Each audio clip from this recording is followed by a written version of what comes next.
We're here today to talk to you about a project that we've been involved with on Buffalo's Outer Harbor. It involves what could be a huge mistake for Western New York in the reconstruction of this Route 5 elevated highway. The roadway behind me, which is the elevated section of Route 5, which comes off of the Buffalo Skyway and goes to Ridge Road, has been recognized in all of DOT's documents as a giant wall between the city of Buffalo and Lake Erie. It consumes an enormous amount of land, it's confusing for travelers, it creates a visual and a noise barrier between all of the lands on the east side of Route 5 and the lake itself, and has been a real barrier to development over the past 40 years. This is the portion of the Southtowns Connector project that is under dispute. The section from the southern end of the Skyway to the Buffalo City-Lackawanna line at Ridge Road. Here, the DOT wants to replace the elevated high-speed highway plus the separate at-grade Furman Boulevard section with essentially the same thing at a cost of $47 million. Except in the new DOT program, there are actually 4 lanes of roadway along the water's edge, and the only open space that we receive is on the other side of Route 5.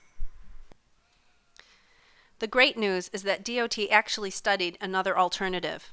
They studied the alternative that was called for since 1983 that would remove the elevated highway and instead put in its place a simplified at-grade road system.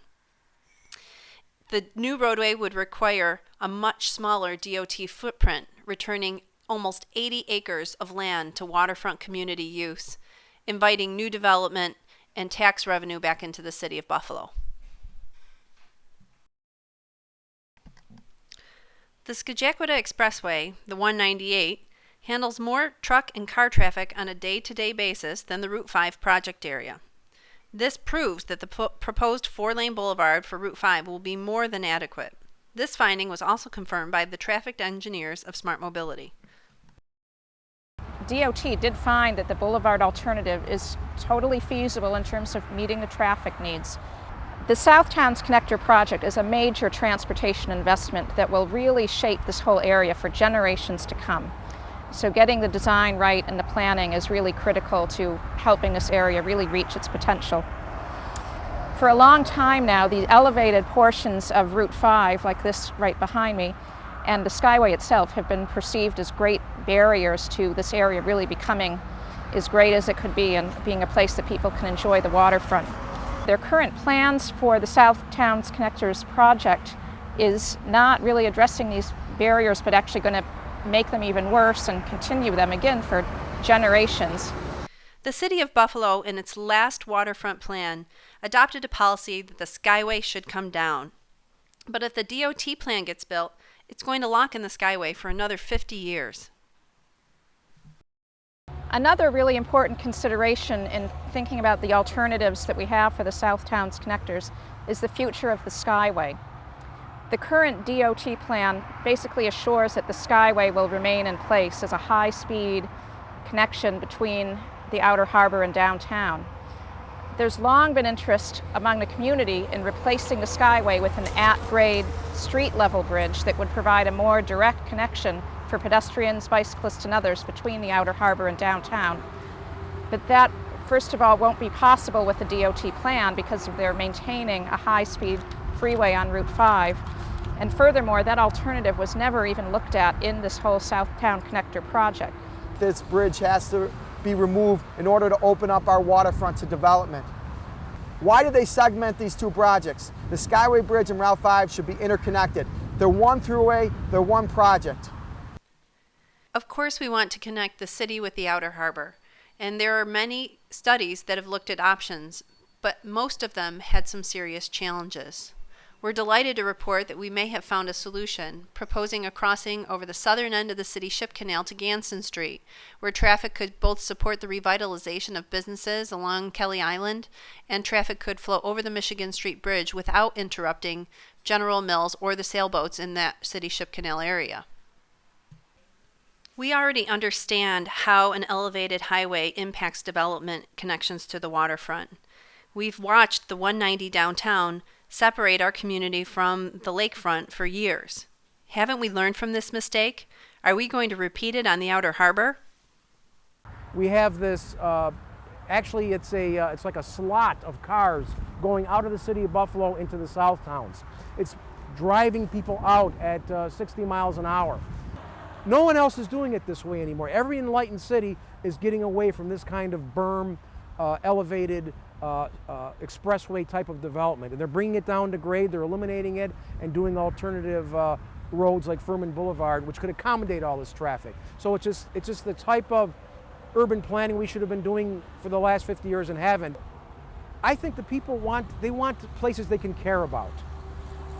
The only thing that they're going to care about this space is getting through it, is speeding through it. At some point, we'd like to see the Skyway come down. Once they fly off the Skyway, they're going to shoot right through this area. There's not going to be an incentive for them to stop off and look and enjoy their waterfront. Unfortunately, after years of studying and promoting that boulevard at grade option, the DOT last year decided to switch and maintain this elevated embankment. We think it had a lot more to do with cost. And yet again, when we looked at the environmental impact statements, we noticed that they didn't include in their cost estimates the value that they could get by returning almost 100 acres of land to the tax rolls, or the amount of money that they could recover by mining the slag and potentially reusing it for other roadway projects. One of the bases for our intervention in this project is this is really the first test of our recently adopted Niagara River Greenway Plan. The DOT has been part of the Niagara River Greenway Commission since 2004. They were part of developing the plan. They adopted the plan the year before they finalized this Route 5 project, and yet not once in the hundreds and hundreds of pages for this process did they ever mention the Niagara River Greenway planning process. Currently, private developers are investing in the revitalization of the Freezer Queen property, but all of those landowners are going to have the great fun of looking out their window and seeing an elevated highway. A lot of people have asked us, why are you getting involved with this project now? Why a lawsuit? Are you stopping progress? And I think it's important to set the record straight. Riverkeeper and a number of other community organizations have been involved with this project since the beginning. We have filed comments. We have been involved in meetings. We have worked endlessly to try to improve this project. In fact, just a couple of years ago, both Brian Higgins and the News were in support of a boulevard. But all of a sudden, when they came out with the final environmental impact statement, everything got thrown out the window, and we were stuck again with this elevated embankment. The community has been at the table, and the DOT, as a state agency, and the Federal Highway Administration are just failing to respond to the number of community input measures that have been put in place. We tried to talk to our elected leaders before the contracts were let. We tried to talk to the DOT. They were invited to council meetings, they were invited to public presentations, and they continued to move on their path, ignoring the community until they were in construction.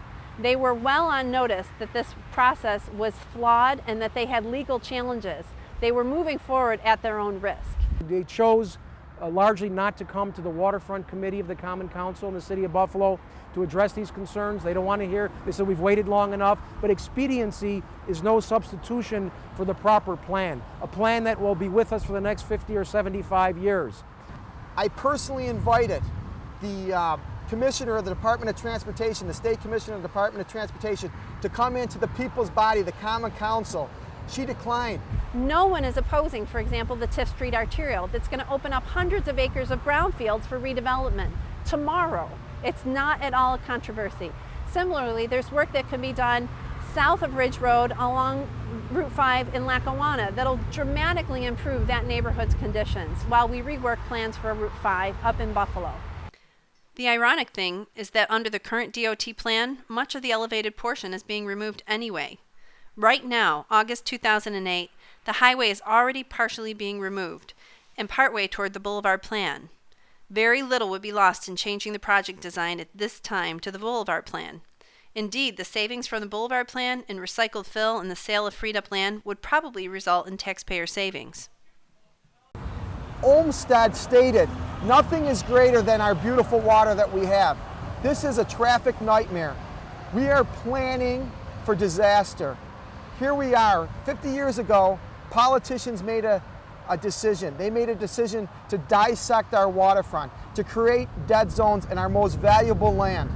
We have an opportunity to turn back the hands of time and to make a good decision. Thanks so much for your support. Please help us and get involved and contact your elected officials today.